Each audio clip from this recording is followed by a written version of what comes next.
ప్రత్తిపాటి పుల్లారావు టీడీపీలోకి ఆహ్వానిస్తున్నారట. ఎవరిని? ఈ మర్రి రాజశేఖర్ని. అయితే ఈయన జనసేనలోకి వెళ్ళాలని ఆలోచనలో ఉన్నారని కొంతమంది, లేదు లేదు టీడీపీలో జాయిన్ అవుతే మంచిగా ఉంటుందని కొంతమంది, ఇలా రకరకాల ఊహాగానాలు. అయితే ఈయన ఇంతకీ ఒకవేళ టీడీపీలో జాయిన్ అయ్యారనుకోండి, టీడీపీ, జనసేన, వైఎస్ఆర్సీపీ 3 రకాల పోటీ.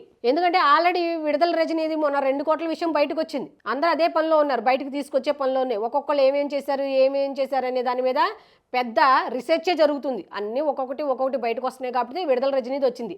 ఇప్పుడు ఈయన టీడీపీలో జాయిన్ అవుతే, అలాగే జనసేన వాళ్ళు ఒకళ్ళు ఉంటారు కదా, ఇలా ముగ్గురు కలిపితే ముగ్గురు మధ్య పోటీగా ప్రతిదీ జరగబోతుంది అన్నట్టు తెలుస్తుంది. ఒకవేళ ఇప్పుడు 3 ఒకటే, బీజేపీ, టీడీపీ, జనసేన 3 ఒకటే. సో ఎందులో జాయిన్ అయినా పర్వాలా, వైఎస్ఆర్సీపీ వాళ్ళు చేసిన ఈ గతంలో చేసిన బయటకు తీసుకురావడమే. ముఖ్యంగా ఈ విడుదల రజనీ అనుకో గ్రూప్, ఈ మర్రి రాజశేఖర్ అనే ఆయన్ని ఎన్ని రకాలుగా ఇబ్బందులు పెట్టారో అవన్నీ బయటకు రావాలి. ప్లస్ ఆ ఇబ్బందులకి ప్రతిఫలం చూపించాలి అంటే ఈయన ఈ 3 పార్టీలో ఎందులో జాయిన్ అయినా సరే విడుదల రజనీ చేసిన ఇవన్నీ బయటకు తీసేస్తారు, డౌట్ లేదు దాంట్లో. ముఖ్యమైన వాళ్ళు వచ్చేస్తున్నారు, మాట్లాడగలిగే వాళ్ళు వచ్చేస్తున్నారు, ఇబ్బందులు పడిన వాళ్ళు వస్తున్నారు. కానీ ఎవరి వల్ల అయితే నష్టం కలిగిందో వాళ్ళు మాత్రం జగన్ని అట్టి పెట్టుకొని ఇంకా జగన్ని ముంచేయడానికి అని అందరూ అనుకుంటున్నారు. జగన్ని వాళ్ళు ముంచుతున్నారో తెలియదు, వాళ్ళు జగన్ ముంచుతున్నారో తెలీదు. మొత్తంగా ముంచేసింది మాత్రం గతంలో ఆంధ్రప్రదేశ్ని.